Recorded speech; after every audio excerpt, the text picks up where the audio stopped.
My name is Sheila Hawthorn, and I've been in the Grail for about 60 years. I first heard about the Grail from one of my younger sisters who was attending boarding school in central New South Wales, where the Grail were doing, at a time I should say, when the Grail were doing visitations to the girls, Catholic girls' boarding schools and other high schools, I suspect as well, to talk about the Grail. But that was quite some years before I actually connected with them. Well, my first interest arose because as a child I was very interested in the cultures of the world, and I'm particularly fascinated by children's pictures, children's photos. I used to see in Catholic magazines my mother subscribed to, and I had this dream in the back of my head of how I thought it would be really quite special to be able to meet up with some of these children. But nothing was happening along those lines when I left school, and I was working in Sydney, and I saw an advertisement in the Catholic press for a women's summer school about the mission of women. Something like that was the title or the theme of the summer school, being organised by the Grail. And I thought, oh, that's the group whom my sister had spoken of earlier a few years earlier. So I rang, and they were very happy to put my name down and give me details, and that was in 1956. And I went to that summer school, which was held in Springwood, where the Australian Grail had a property mainly for training purposes in the Blue Mountains. I was very struck by the vision of the Grail as it was presented, but what struck me more was the number of women really involved in mission in the home front. Like women working in, one example was the Catholic Film Society, another was about the role of a woman teaching music in schools, and it was quite an expansion of what probably I had in mind as, I don't know, 18, 19-year-old, or no, probably a bit older than that, about mission. And when I went to the summer school, I had a chat to some of the senior people, the elders, as we'd call them in the Grail, and I was invited to take Cregan in Melbourne, which was a very large centre the Grail had there for quite a number of years. And they ran programs called The Quest, for about 6 or 8 months in the year, and at this particular time in the 50s, women lived in at the Take Cregan, but we had the opportunity to work during the day in jobs, whatever jobs we professionally were able to do in Melbourne, and so I was there for the goodly part of 1956. And then what happened was a bishop in Papua New Guinea had written to the Australian Grail asking for women volunteers to come to Papua New Guinea, or go to Papua New Guinea, I suppose I should say, to help with the education of women and girls. This was quite a development in the Pacific after the Second World War, this development of lay missionaries, which of course was fairly new. And there had already been a couple of women working in Solomons, and I think there was one in Fiji, and then one of the Australian women went to Fiji also. And one of the women at the doing the quest with me in Melbourne, was very interested when she heard that the Wewak Bishop had asked the Australian Grail to help his program of education of women and girls. But his advice was to bring a friend, or rather, don't come alone, I suppose, was a recommendation. I don't think it was really rigid, but it was a good recommendation because it would have been quite lonely. And I overheard her talking about this, and I said I would go with her.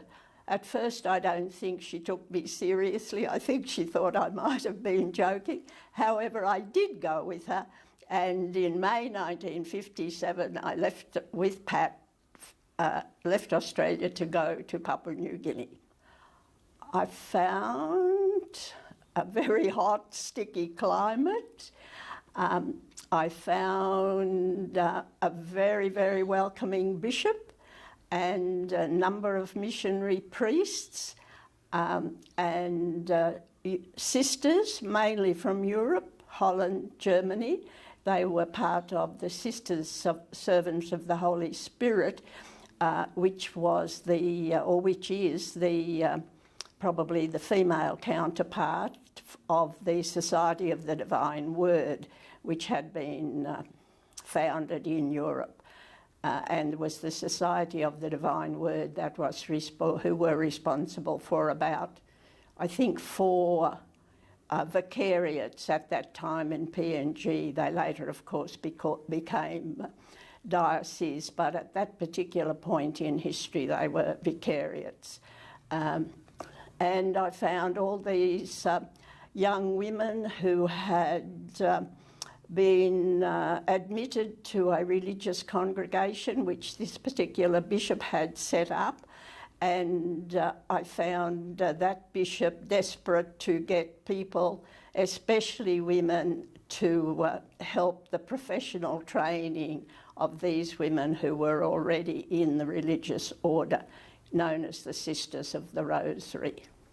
The first year, one of my jobs was to prepare two young women in the order, sisters, with a kind of a sound English background in general knowledge and ability to be able to do teacher training, because there was a teacher training program established by the Education Department in PNG of 1 year for people to teach in primary schools, with the possibility then of expanding that professionalism. And these two were quite good in English already, but the woman who had offered her services to do the training was only going to be available in 1958, and this was May 1957, so I was entrusted, I guess, with the responsibility of preparing these two, who would have been in their mid-20s, very, very lovely young women, to do the teacher training the following year with that woman who came from Western Australia. She came from the Western Australia Education Department, and so she was highly skilled in training and was very keen to train some Indigenous women in the Pacific, and this bishop, being ever eager to expand the education of women and girls, especially in his region, accepted her offer. I don't know that she realised that we were getting these two ready with less than 1 year's preparation, but of course they'd had some formal schooling already, so therefore the whole approach to learning wasn't something they had to be reminded about. They were very eager themselves, and they were both particularly interested in teaching, which they did for many, many years in primary schools through that region where they lived. After that, I came to Townsville, The reason I came to Townsville was because the Grail in Australia had responded to an invitation from the Bishop of Townsville to set up a residence for university women students. This was a reasonably new university. The Queen Elizabeth II came to Townsville in 1970, officially to give the formal charter to the university, but it had been operating as a college from the University of Queensland in Brisbane. And so as early as 1964, the Grail had a residence in Townsville where women students lived. And so those first few years they actually graduated from the University of Queensland in Brisbane. But after 1970, the James Cook University Townsville had its own status, and the Grail had been there since 1964. And in 1982, there was one staff member left there and they wanted two. So I was very happy to come back to Townsville and be that second staff member. And then the next 30-something years I spent in Townsville. My duties at the college, the heads of the colleges were all called principals, and I was deputy principal. That at that time entailed the secretarial work, assisting the principal with administration. And because of my rural background, I put a lot of time into gardening. And of course, we were all responsible for the well-being of all the women students. Some of them were coming as the very first members of their family ever to go to university, never mind men or women. They came from rural areas, far north Queensland, sugarcane farmers from the Tablelands, which is, as people know, a famous location for vegetables and fruits, as well as sugar, of course.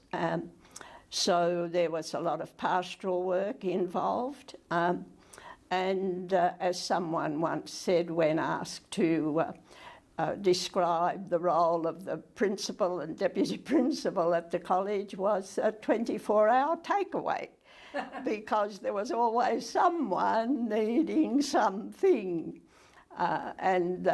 I recall one particular incident in orientation week. There was a tap on my door very early in the morning, and I opened the door and there were these three little women, lovely little first years from way up in the Cape York area.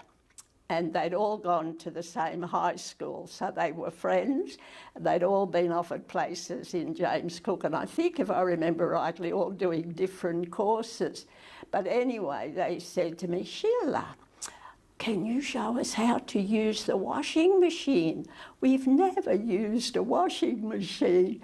So early in the morning we had very quietly to sneak downstairs and have a little lesson on the washing machine because they didn't want anybody else to know that they couldn't use the washing machine.